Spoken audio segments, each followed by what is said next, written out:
వందే మాత్రం. నేను మీ journalist Navata. Welcome to R political. ప్రతిపక్షంలో ఉండగా కూడా కాంగ్రెస్ స్కామ్ చేసింది.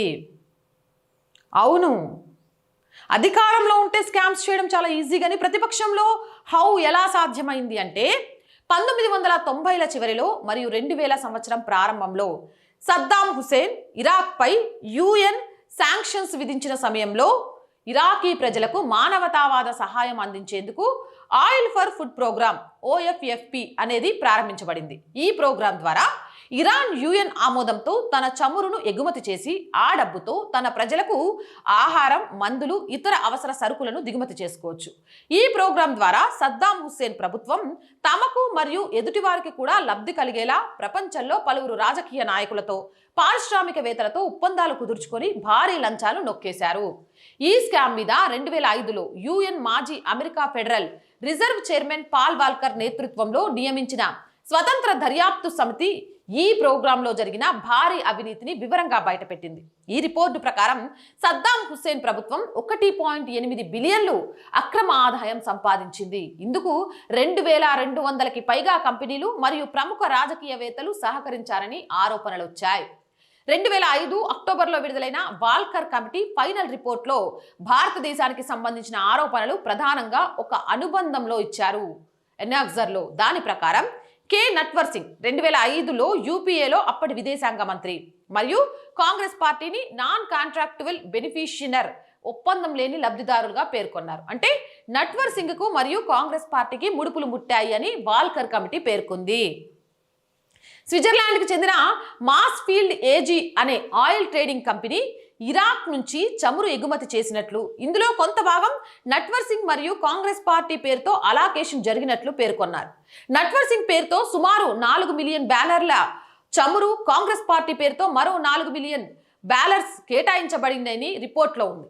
భారతదేశానికి చెందిన టాటా ఇంటర్నేషనల్, రిలయన్స్ పెట్రోలియం వంటి పేర్లు కూడా రిపోర్ట్లో ఉన్నాయి. విచిత్రం ఏంటంటే ఫ్రాడ్ జరిగిన సమయంలో కాంగ్రెస్ ప్రతిపక్షంలో ఉండగా వాజ్పేయి ఎన్డీఏ ప్రభుత్వం అధికారంలో ఉంది.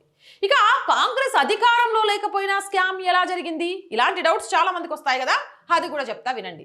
ఎలా అంటే oil for food programme UN ఆధీనంలో ఉండేది. ఇది నేరుగా ప్రభుత్వాలతో ఒప్పందం ద్వారా కాదు, ప్రైవేట్ కంపెనీలు, వ్యక్తులు, రాజకీయ నాయకులు ఇరాక్ ప్రభుత్వంతో డీల్స్ చేసుకోవచ్చు. కాంగ్రెస్ పార్టీ అప్పుడు అధికారంలో లేదు కాబట్టి ఇది పార్టీ స్థాయి లేదా వ్యక్తి సంబంధాల ద్వారా జరిగినట్లు అన్నమాట. ఎలా జరిగింది అంటే 2000 నవంబర్ చివరిలో ఇరాక్ ఉపరాష్ట్రపతి తహా యాసిన్ రంజాన్ భారత్కు వచ్చారు. ఆయన కాంగ్రెస్ పార్టీని ఇరాక్కు ఆహ్వానించారు.